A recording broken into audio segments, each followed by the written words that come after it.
Umaasa pa rin si Converge Fiberxers Assistant Coach Dennis Delta Pineda na magkasundo ang koponan ng Converge kay Filipino-American guard Mikey Williams bago magsimula ang susunod na season ng PBA.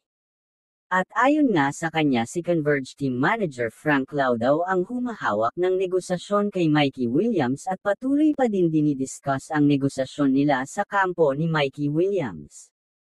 Umaasa at nagdarasal na sana magkaayos sila sa negosasyon nila dahil malaking tulong pa din daw si Mikey Williams kung makakapaglaro ito sa Converge Fiberxers. Nakuha nga ng Converge Fiberxers ang rights ni Mikey Williams mula sa TNT Tropang Giga na ngayon ay TNT Tropang 5G na sa isang trade para kay Jordan Heading bago magsimula ang taon. Huling naglaro si Mikey Williams sa PBA Season 48 Governors Cup, na kung saan tinulungan niyang manguna ang TNT sa kampyonato laban sa Barangay Ginebra sa Game 6 ng kanilang serye. At mula noon ay hindi na ito nakitang naglaro sa PBA dahil sa hindi maresolbang mga isyu sa kontrata sa TNT. Si Mikey Williams ay maglalaro sa Lao Strong Group Athletics Pilipinas team sa 2025 Dubai International Basketball Championship. Samantala, mukhang may papalit na sa posisyon ni Chito Victorero bilang head coach ng Magnolia Chicken Team Plados Hotshots at ayon yan sa podcast ni Idol Snow Badwa. Sa palagay niya maaring si Richard Del Rosario ang pupwedeng pumalit bilang head coach.